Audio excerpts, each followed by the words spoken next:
They mocked her poverty every single day. Not quietly, not with shame, but loudly so everyone could hear.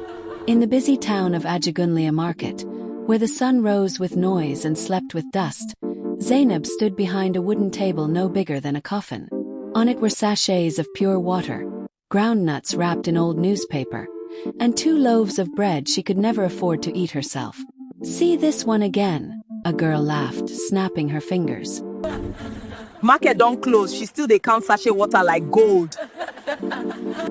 Market don't close, she still dey count sachet water like gold. The laughter followed Zainab like a curse. She was 18, thin, dark-skinned. Her slippers were always worn at the heel. Her dresses faded no matter how often she washed them. Every morning, she tied her scarf neatly and told herself the same lie. Today will be better. But it never was. Her mother had died when she was 12. Her father disappeared shortly after. Some said illness, some said shame. From that day, Zainab learned what hunger truly meant. Not the kind that made your stomach growl, but the kind that made your heart shrink. She slept in a single room with her younger brother, Sadiq, who coughed every night like death was practicing on him.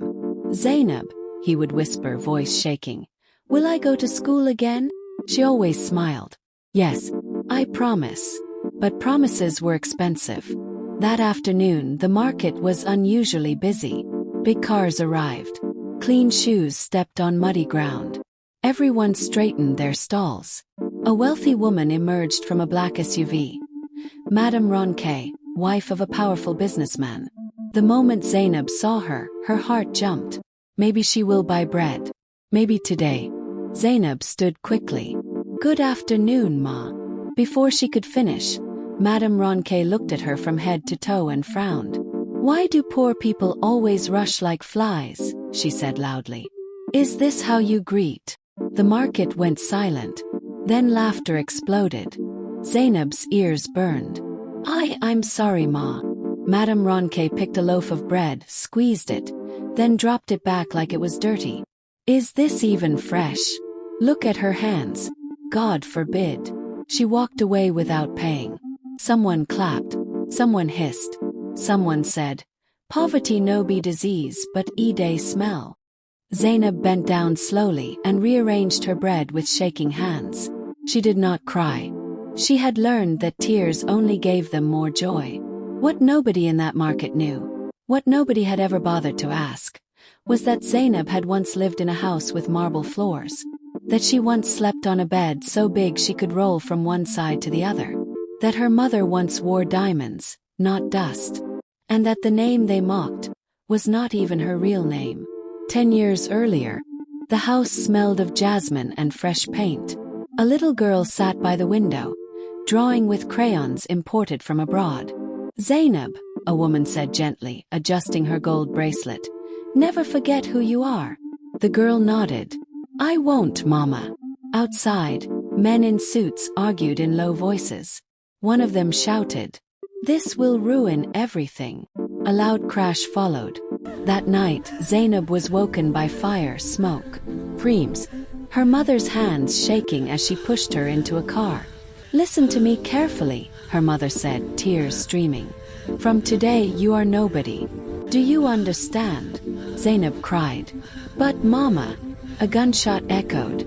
Her mother shoved a small pendant into her hand, a simple chain with a strange symbol. "Never lose this," she whispered. "Never tell anyone who you are." The car sped off into darkness. That was the night Zainab died. And poverty was born. Back to the market. A horn blared, snapping Zainab back to reality. She looked at the pendant hidden beneath her dress, the only thing she had never sold, even when hunger screamed. Across the road, a man stood watching her. Well-dressed, quiet. He wasn't laughing. He wasn't mocking. He was staring at the pendant outline beneath her dress. Was shocked. "Impossible," he whispered. Zainab felt a strange chill. She didn't know it yet, but the world that mocked her was about to kneel. And the people who laughed the loudest would beg for silence. Zainab felt it before she saw it. That strange feeling, the kind that crawls up your spine and settles behind your eyes, like someone was watching you not with curiosity, but with recognition. She adjusted the scarf around her neck and continued selling, pretending not to notice the tall man across the road.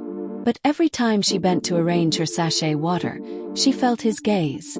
Steady, heavy, searching. He finally crossed the road. Each step he took made her chest tighten. He stopped in front of her stall. "Good afternoon," he said calmly. His voice was smooth, educated. Not the voice of someone who bargained rudely in markets. "Good afternoon, sir," Zainab replied, keeping her eyes low. He didn't ask for water. He didn't ask for bread. Instead, his eyes dropped to her chest. "To your necklace," he said quietly. Her fingers moved instinctively to the pendant beneath her dress. "My necklace?" "Yes." His jaw tightened. "Where did you get it?" Her heart began to race. She swallowed. "It was my mother's." The man inhaled sharply. "What was her name?" Zainab stepped back.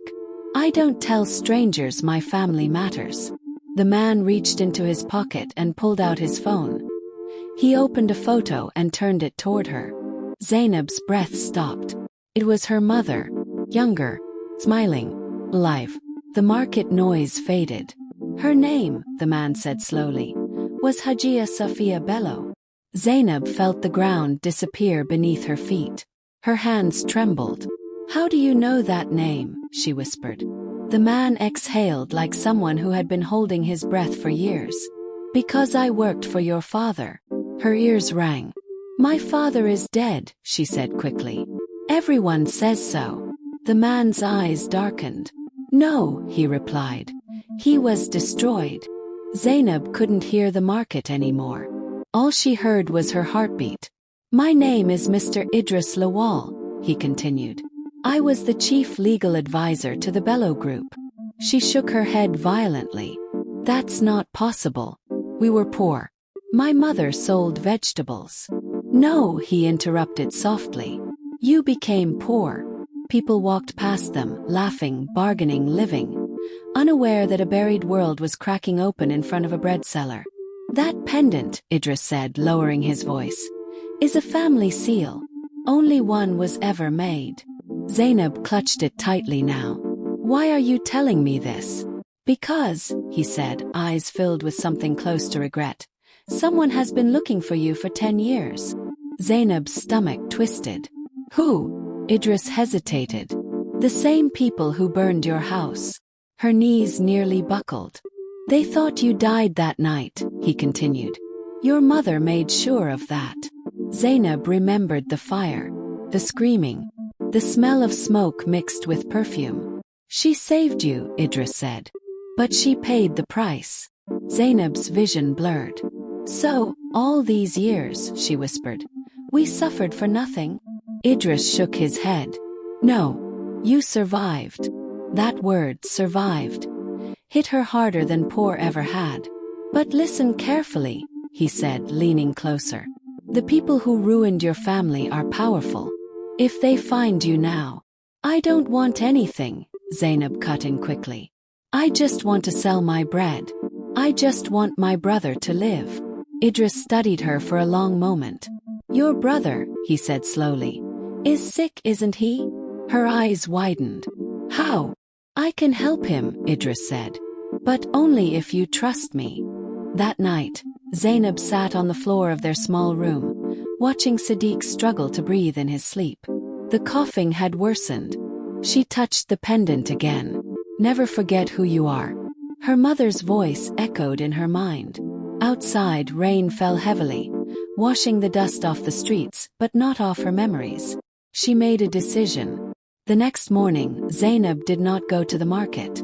For the first time in 10 years, she followed someone else's footsteps instead of running from them. Idris took her to a quiet estate on the island. The gate opened silently. Security guards nodded respectfully. Zainab's hands shook as she clutched Sadiq's hand. "This place is too big," Sadiq whispered. "Are we allowed here?" She forced a smile. "Yes." Inside, doctors examined Sadiq immediately. No money asked for. No insults, no mocking. When a nurse said, "We'll start treatment today," Zainab collapsed into a chair and cried for the first time in years. Idris sat beside her. "This is only the beginning," he said. "Of what?" she asked weakly. "Of the truth returning." Later that evening, Idris handed her a file. "Read it." Inside were documents, properties, companies, bank accounts. At the top of every page was a name. Al-Haji Musa Bello, her father. "Your family was worth billions," Idris said quietly. "Until his younger brother betrayed him." Zainab's heart turned to stone. "His brother," she whispered. Idris nodded. "Do you know a man called Chief Karim Bello?" Zainab remembered the face from childhood photos. The man who smiled too much. The man who hugged her a little too tightly. "He is now one of the richest men in the country," Idris continued. "And the same woman who mocked you in the market yesterday, Madame Ronquet?" Zainab looked up sharply. "She is his wife." The room went cold. They mocked her poverty, but they didn't know whose daughter she was mocking. Zainab closed the file slowly. Her voice when she spoke was calm. "What do I need to do?" Idris met her eyes. "First, you disappear." By morning, Zainab no longer existed. Not on the streets of Ajigunle. Not in the market records. Not in the gossip of women who once laughed at her slippers. The small wooden table was empty. The sachet water untouched. The bread cellar was gone. Some said she ran away with a man. Some said hunger finally defeated her. Others didn't care. But in a quiet estate on the island, a new life was being carved. Slowly, carefully, like a blade sharpening in the dark. Idris stood beside the window, arms crossed. "From now on," he said, "you answer to Zara Lawal." Zainab, "No," Zara nodded. Her old clothes were gone. Not replaced with luxury, but with simplicity. Clean dresses, soft sandals, no attention. "Why not tell everyone who I am?" she asked. Idris turned to her. "Because truth is useless if you're dead." She understood.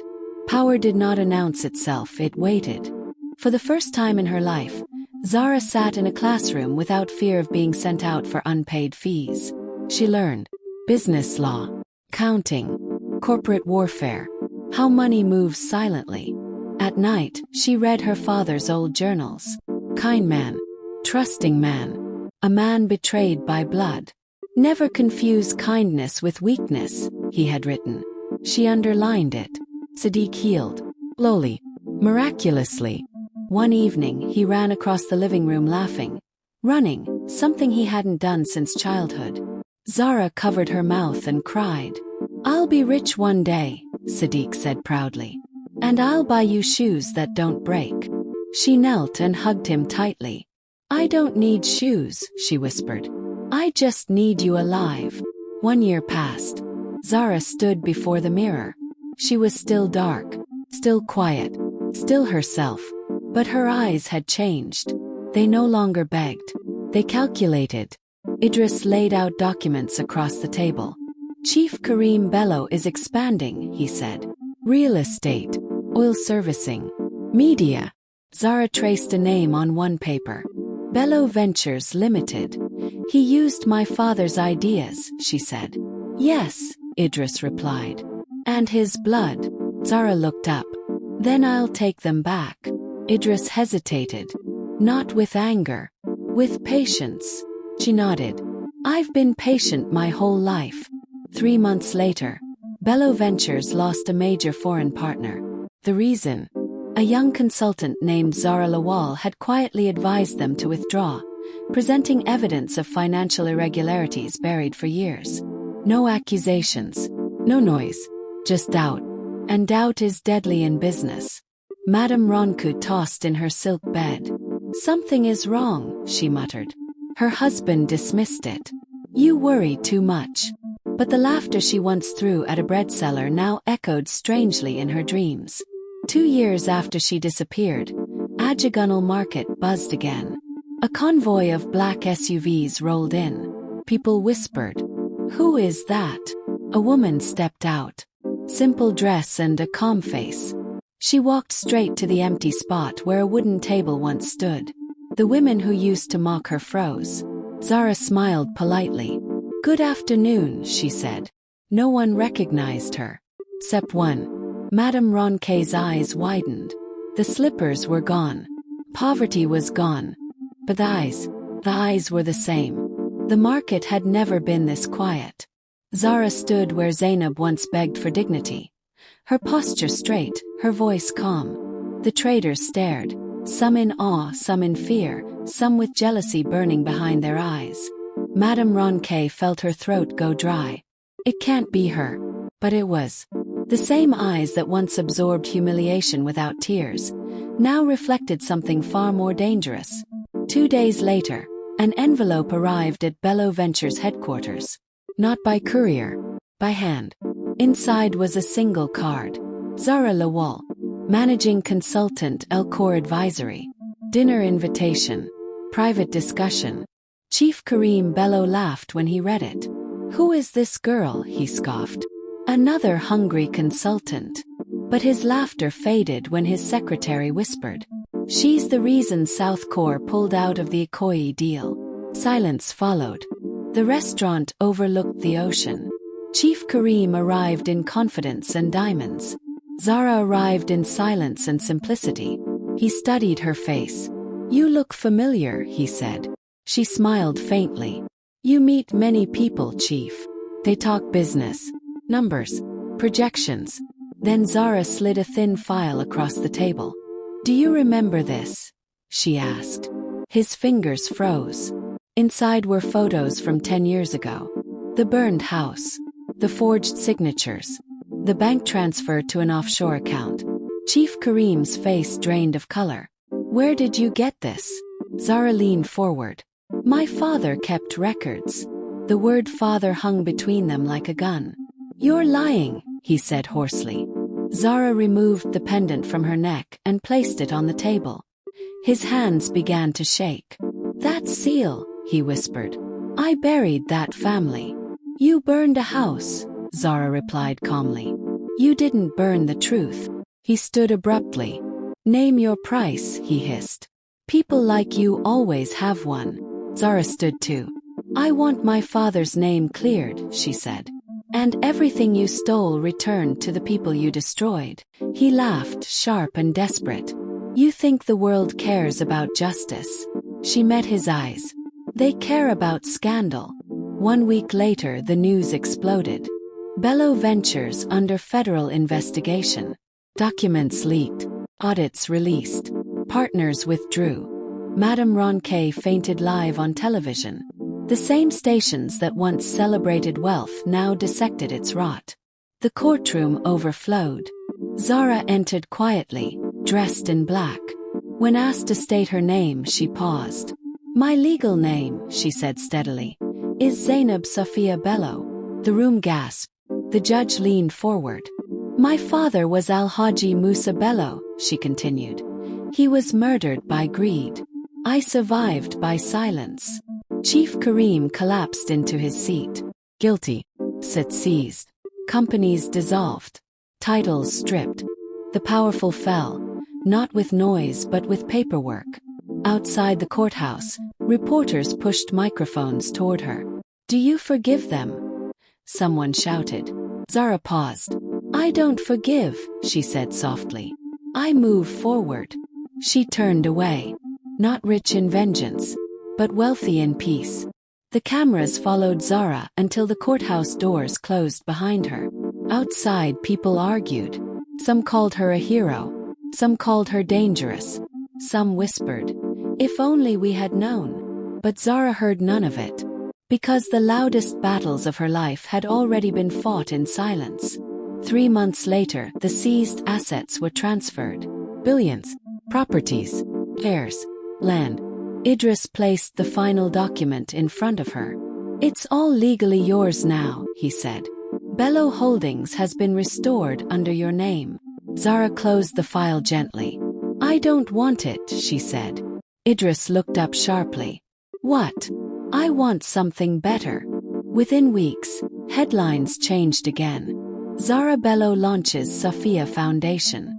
Former market girl funds education and healthcare. Schools rose where shanties once stood. Clinics opened where women once died quietly. Market stalls were rebuilt, with loans that required no collateral. No cameras, no praise, just work. One morning, Zara walked back into Ajagunal Market alone. No SUVs, no security. She wore simple clothes. The same women who once laughed at her now stood silently. One of them stepped forward, voice trembling. "We didn't know," she whispered. Zara nodded. "I know." She walked to the exact spot where her wooden table once stood. A new stall had been built there. Clean, strong, painted white. A sign hung above it. "Free education registration desk." Zara placed her hand on the table and smiled. Madame Ronquet came quietly one afternoon. No jewelry, no driver. She knelt. "I'm sorry," she said, tears falling freely. Zara helped her up. "Stand," she said. "You don't kneel to me." "But I mocked you." "You mocked what you feared," Zara replied. "And what you didn't understand." She handed her a form. "Work with us, or walk away. Either way, live better." Madame Ronquet wept openly. Sadiq stood on a stage years later, addressing graduates. "My sister sold bread and sachet water so I could live," he said proudly. "Now I'll spend my life making sure no child is laughed at for being poor." Zara watched from the back. Tears slid down her face. Happy tears. That night, Zara removed the pendant and placed it in a glass case. Not as a reminder of loss, but as proof. Proof that poverty is not identity. Mockery is not truth. And silence is sometimes a weapon. They mocked her poverty, but they didn't know she was becoming unstoppable. Don't forget to subscribe for more interesting stories, and share your thoughts in the comment.